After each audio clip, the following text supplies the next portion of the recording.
Hi everyone, I'm Erin from Point Reyes Cheese. I'm not used to being filmed, so I'm just gonna say sorry if I feel, it might get awkward. I can be awkward sometimes, so just throwing that out there. So I'm gonna go through some of our cheeses and the slideshow. I'll be able to send you all the slides with some links. I made sure to hit some points for retail and food service because I know you all do both. So wanted to make sure that I hit on both segments of your customers. So first I'm going to start with a little bit about who Point Reyes is for those who don't know. So we are a creamery out of Northern California. We're about 50 minutes north of the Golden Gate Bridge off Highway 1.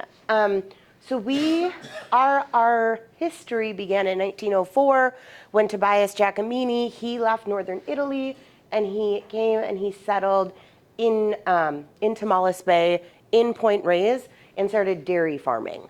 It was in 1959 that we actually, Bob Giacomini and his wife Dean, they ended up buying the farm and the business and moving it to Highway 1 to where we're located today. It's actually kind of cool. If you're ever in downtown Point Reyes, you can actually see the old barn that we had.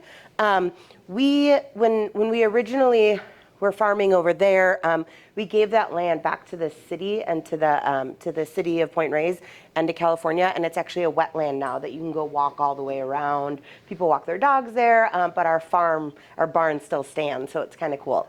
So 1959, Bob moved the farm, and they were doing fluid milk. We were selling all of our milk, and it was being pasteurized and commingled with local other great dairies just to be sold as fluid milk. But, not only because, sorry, brain fart. But it was in the mid-90s that Bob wanted to switch. So at that point, we had over 500 cows, and we were producing super high quality milk. So he wanted to take that high quality milk, he wanted to reduce the herd size, and he wanted to reduce the environmental impact on the land. So he decided to move away from dairy farming and wanted to start making cheese. So for his 4 daughters, Bob always said, that's a dairy farmer's wish, is having 4 daughters. But this one actually turned out really well for him. They moved home and they decided to start making cheese. So the first thing they did was kind of go door to door to different restaurants in the area and said, what kind of cheese do you want that you would want made in California that you can't get right now? And everyone said a blue cheese, a bright, peppery, piquant, American-style blue. So that was our first cheese, was the original blue. That was our first cheese for 10 years, and then we started making more cheeses. To date, the sisters Diana, Jill, and Lynn, they own and run the company. We are certified women-owned through the WENC. Sometimes if you work with different like hotels or country clubs or different kind of co-ops style retailers, they really look to support diverse vendors, and whether that's BIPOC, LGBTQ, or women-owned. So we do have that certification, and I can send it so you all have on hand to give to your customers if they need it. Why California? We're known for our happy cows. We have great land, and it's just kind of, you'll see the next picture. I mean, it's not a bad site. And I'll speak a little bit later about CMAB for those who work with retailers. That's the California Milk Advisory Board. For those who aren't familiar with it, it's kind of like our Dairy Farmers of Wisconsin that help give promotional funds. It's just run a little different. So one thing that we concentrate on, okay, this is the blank slide. Hold on one second. I don't know if this is gonna switch because oh, it is. So I'm gonna play this movie real quick. Oh, how do I make it?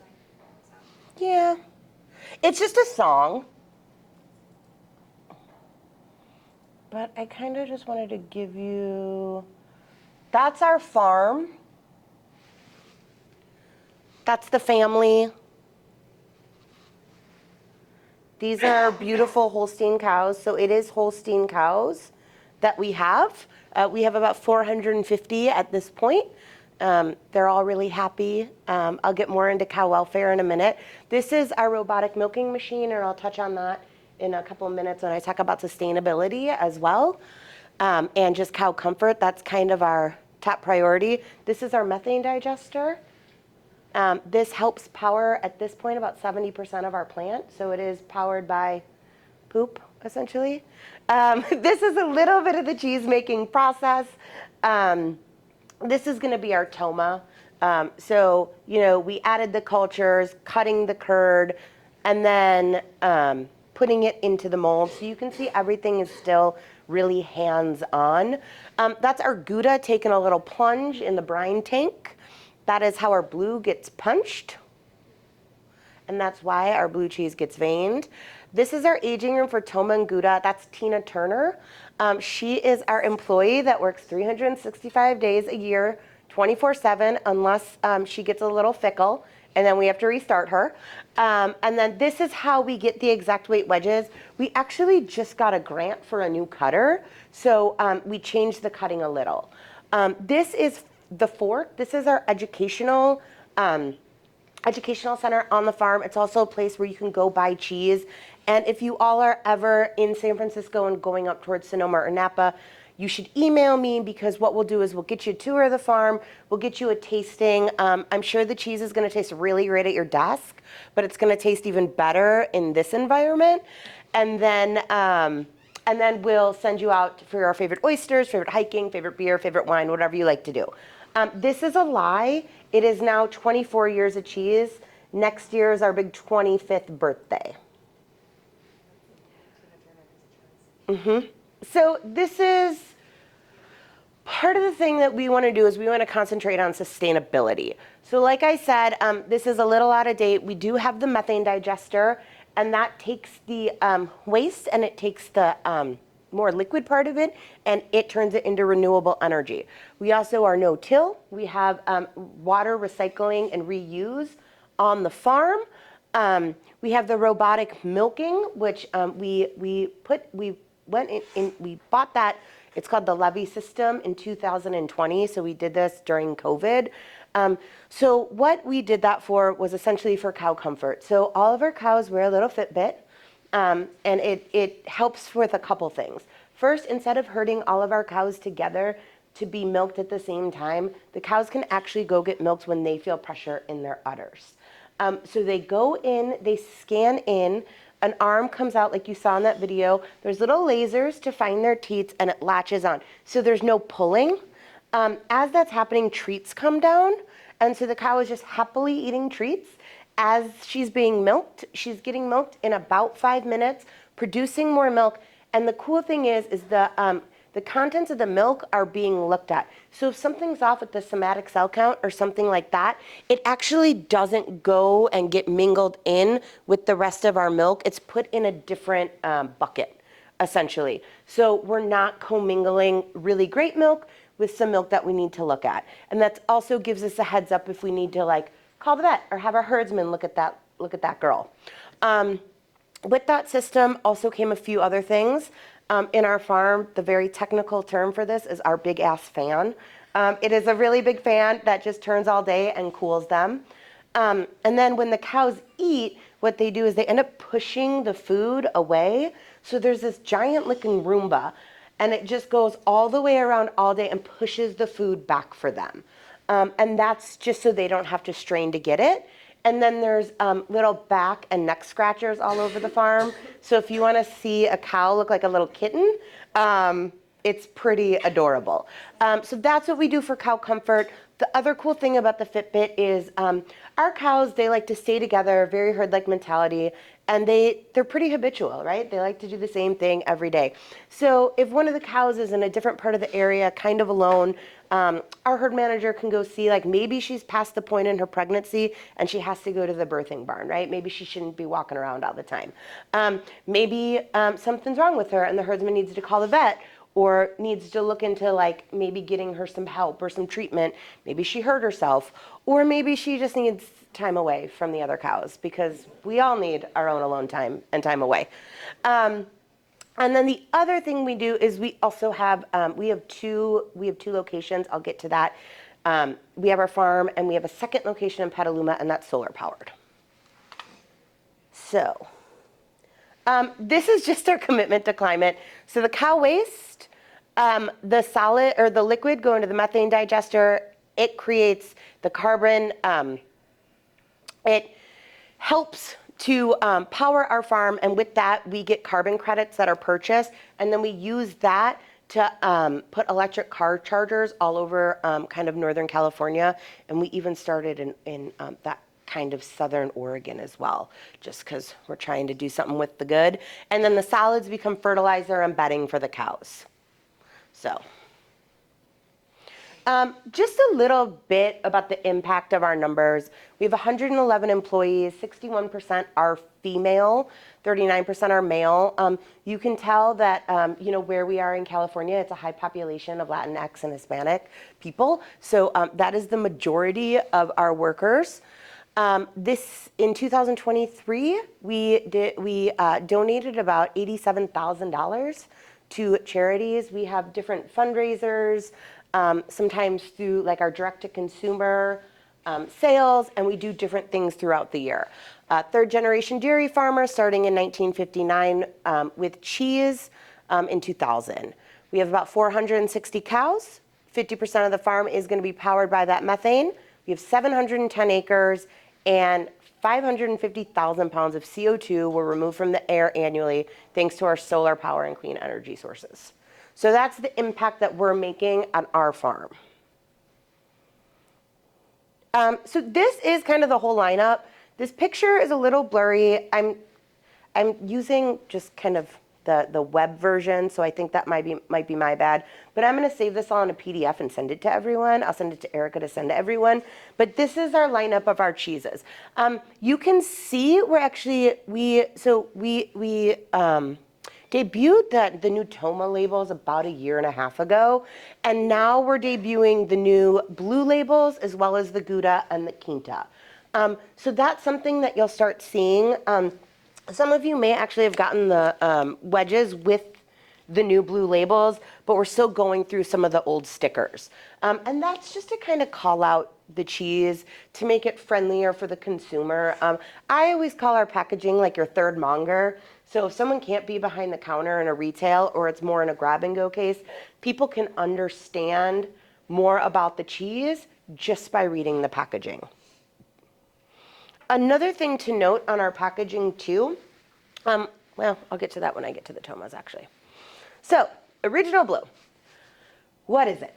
This is our American style blue cheese. Bright, peppery, piquant, sweet, super creamy finish. You all, I feel like we all should be eating and making plates, but you all can eat later or come up as I'm talking. It doesn't matter to me. This is our only true farmstead cheese at this point. We outgrew the farm in 2016 and started making cheese in Petaluma. This is the only one still made at the farm, so it's the only one that we still use raw milk for. All the rest of our cheeses are going to be pasteurized milk. When it comes to pairings, honey, apples, if you work in food service, this is your kitchen workhorse. This is your steaks. This is your black and blue burgers. This is your wedge salads. This is going to be your blue cheese dips, anything like that. 6.5 pound wheel, 6 ounce wedge. But this one is, if you talk to chefs, it's funny. I do go see a lot of chefs, and a lot don't want to see me. Because like, oh, I know Point Reyes, you guys make a blue. And I always have to be like, yes, and we have 8 other cheeses now. But most people do know us because of this original blue. So I have some recipes. These ones aren't linked yet on some of the pages I got to it, but I'll link them. So just to give you an idea when going into a kitchen, when you're talking to a chef or a caterer or a country club about some additional things you can do with it besides just like your classic wedger on top of steaks. I have those for every one of the cheeses. The next one is our Bay Blue.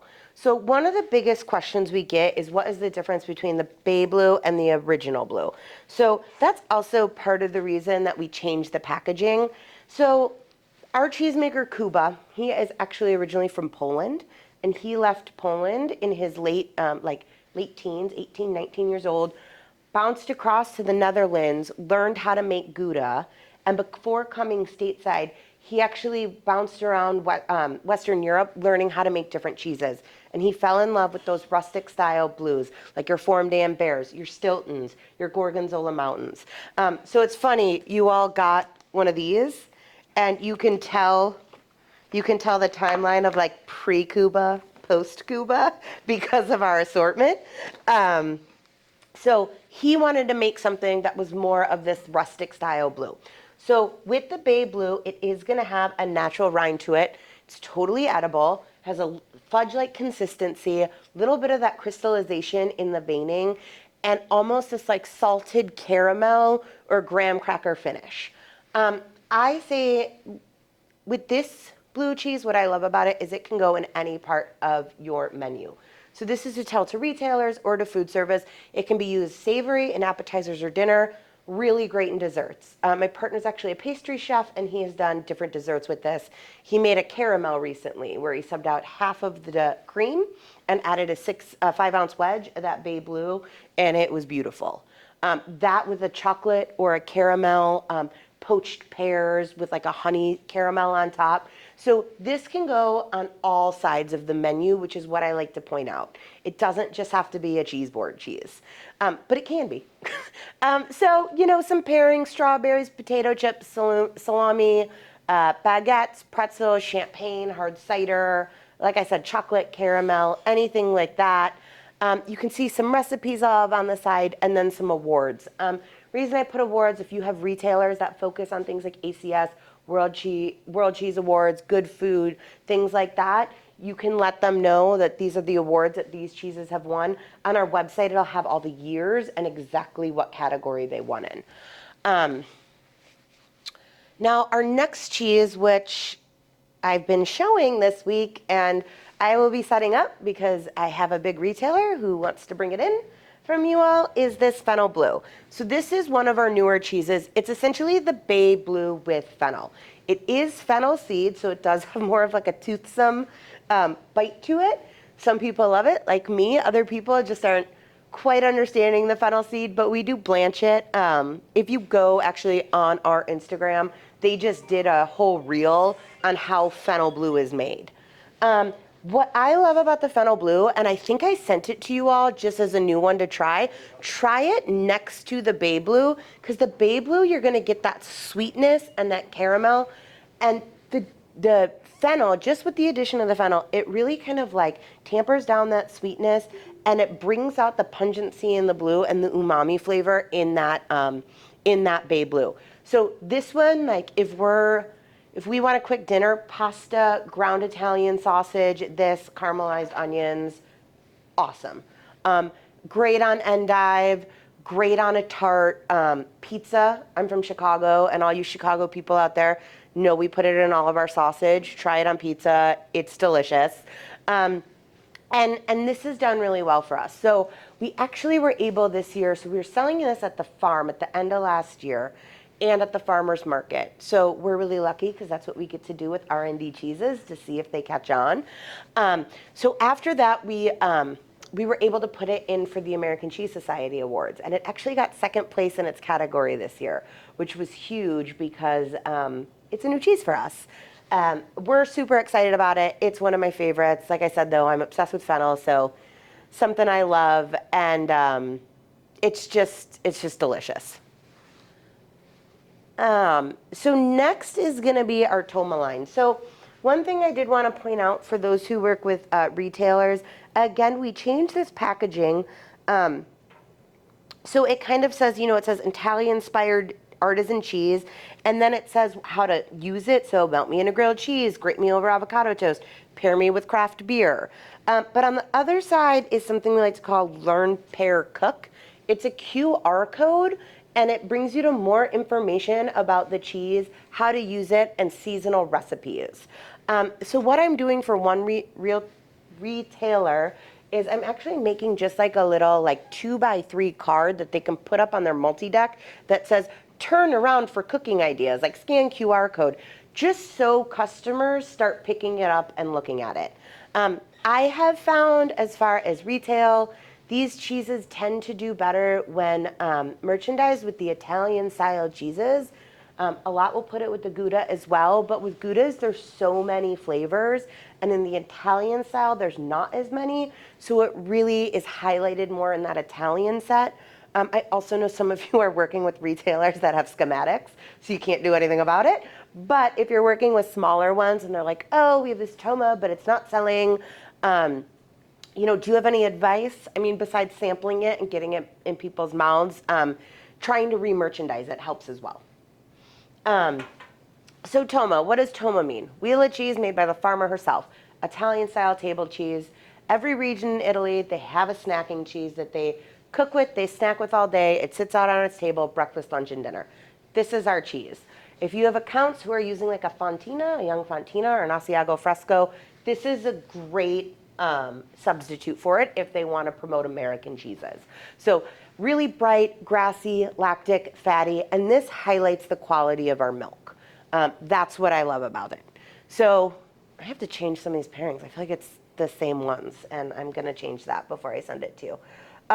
But Toma's great. I mean, this, I'll eat this with apples and Marcona almonds or almonds all day while I'm snacking.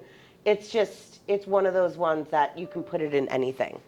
So then we have our flavored Tomas. So originally we were not going to do flavors, but as you all know, Americans love flavored cheese. So we were like, we're going to do it, but we're going to do it how we want to do it. So we decided to do 3 flavors. We wanted to do a couple flavors that were a little bit more like kind of like far out there and you don't see a lot in the marketplace. And then we wanted to do a truffle because why wouldn't you do a truffle? So one of the things that we wanted to make sure about our cheese is that you still tasted the Toma. So the flavors are light, you get them, but you still taste that Toma. One thing I love about this is it can create shortcuts in the kitchen for your customers or if you're talking to food service. But it's not like our cheeses play well with others. So if you mix this in a recipe, it's not going to overtake all the flavors.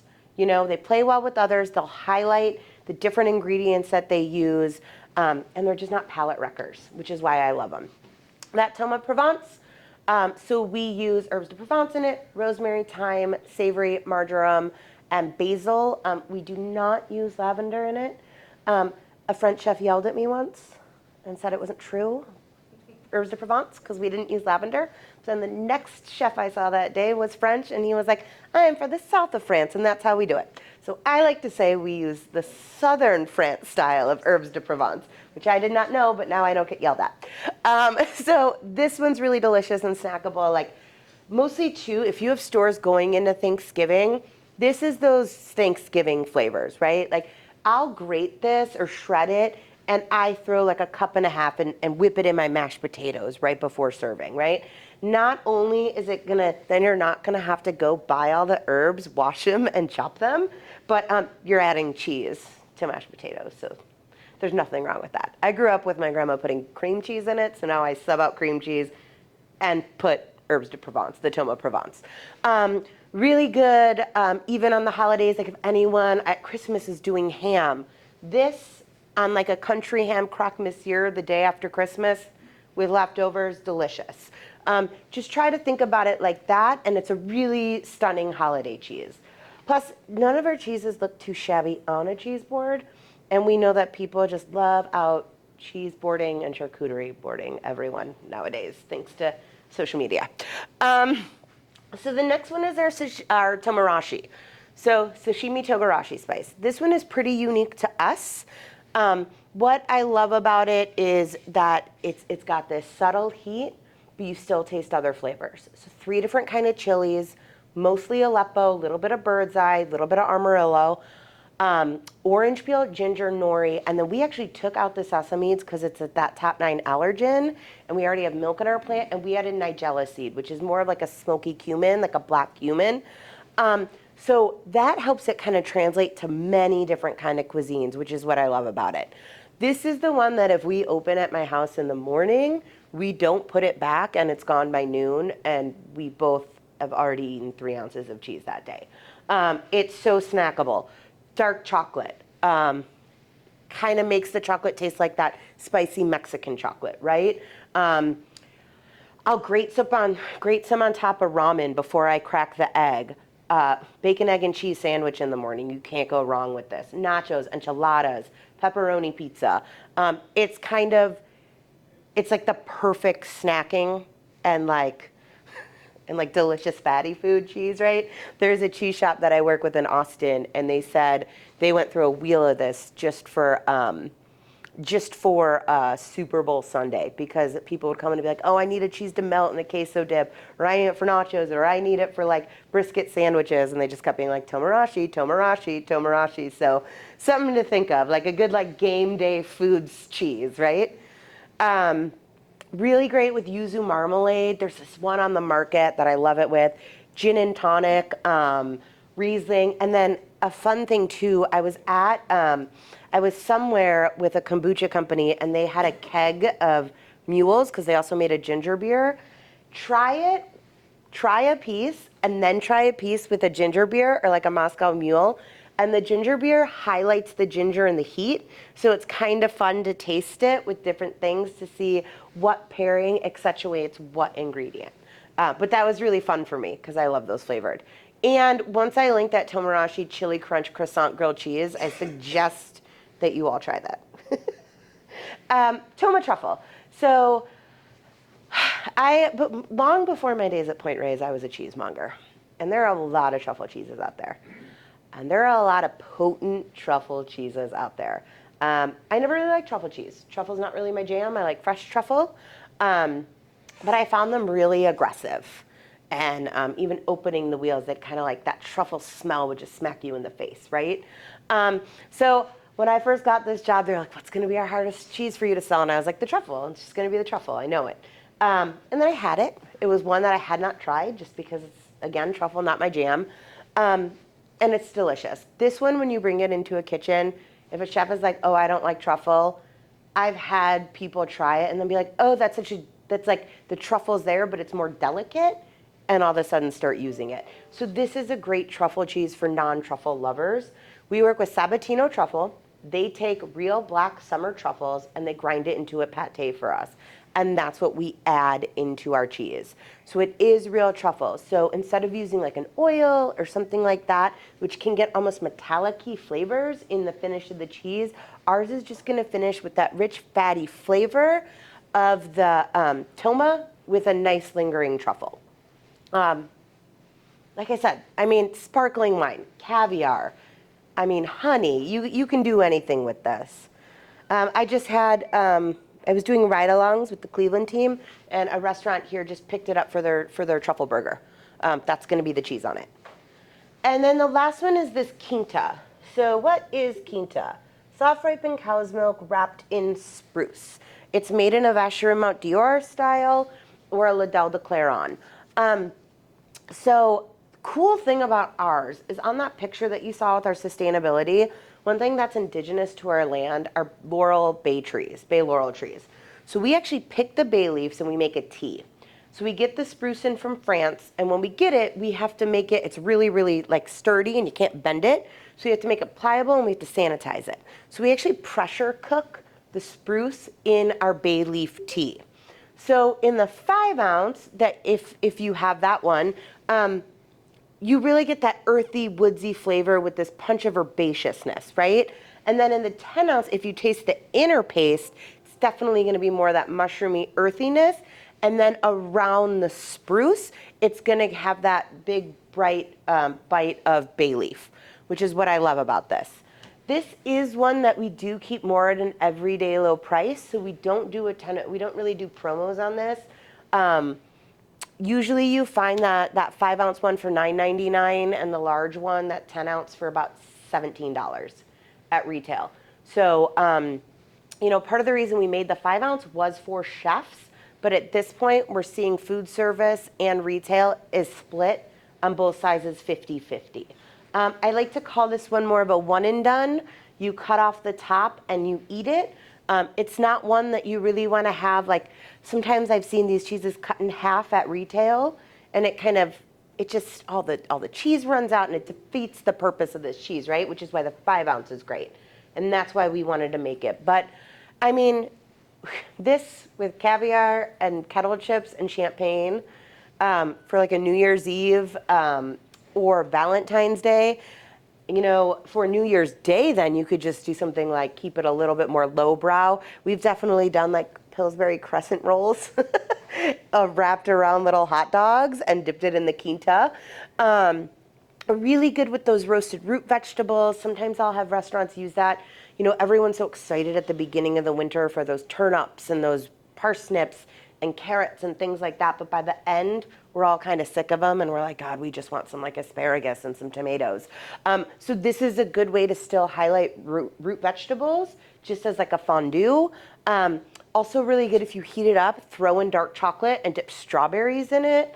That's delicious as well. You can also heat it up with a little garlic and some rosemary or thyme or whatever your favorite herb is, and then just go at it with like chips or baguettes or potatoes or something like that.